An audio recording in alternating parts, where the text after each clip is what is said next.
For larger recipes, we have to weigh ingredients. This is a simple digital scale. It cost about $20. I got it, believe it or not, at Costco. And the way the scale works is it's a flat surface. I'll put my ingredient that I'm going to measure right on top of it.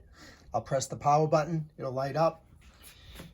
And then what I want you to see is that there's a unit button. And you change that unit.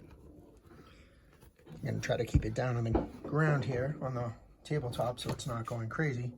But I'm going to change that unit.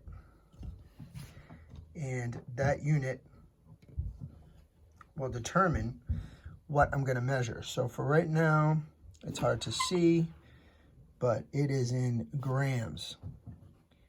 And then when I switch it up, the next one is fluid OZ. FLOZ is fluid ounces. Then I have pound ounces. Then I have milliliters. Back to grams. FLOZ, fluid ounces. LB, pounds and ounces. The reason it's blinking is because anytime you videotape another device, you pick up the infrareds off of that device, and it looks like it's going crazy.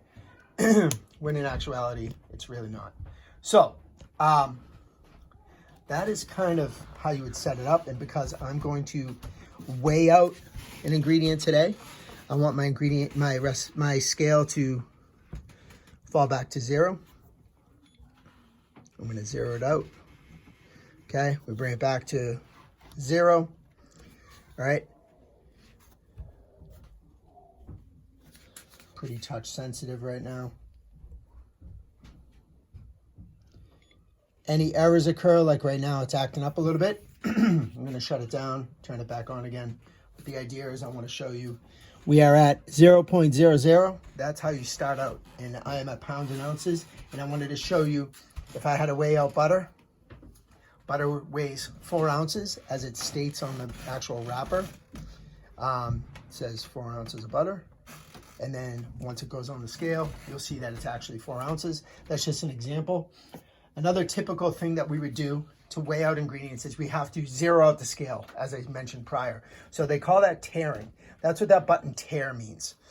Tear means I'm going to put some sugar into this container, but I don't want to factor in the weight of the container. I want to factor in exactly just the sugar. So what I'm going to do is back up a little bit here, zoom out, bring it back to a normal size, and my rookie videography skills here. This container weighs 2.5 ounces, also known as 2.5 ounces, just under 2.5 ounces. And I'm going to hit the tear button, and what that's going to do is zero the scale out. So now it no longer factors in the weight of the container. It just factors in the weight of the ingredient that I'm going to put inside the container. In this case, we're going to measure out 8 ounces of sugar, granulated sugar. So I would add the ingredient to the container, and you'll see the numbers going up. Right now I'm at 3.5 ounces, 5.5 ounces almost, 6, 7 ounces of sugar. I got to get 8 ounces. So once I start getting to about 7.5, 7.6, 7.8. All right, went over. That's what I wanted to show you. I did that deliberately.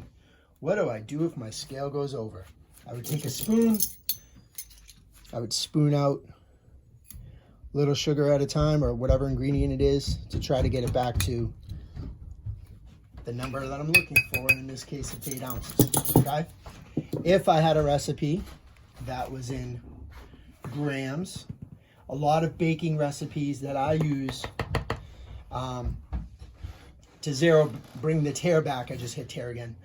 For instance, I'm going to be doing a recipe later today, and it calls for 150 grams of granulated sugar. Well, I would put my container back on again.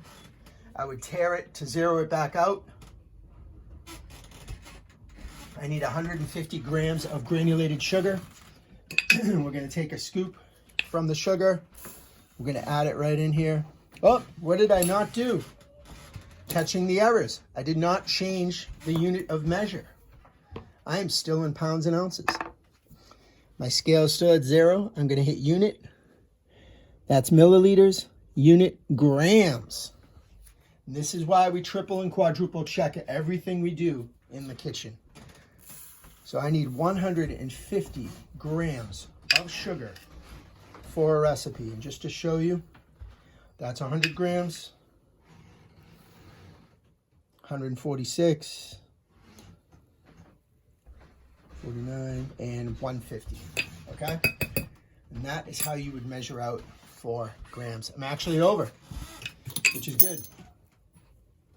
It's not good, but it's good for you to see how I correct the mistake.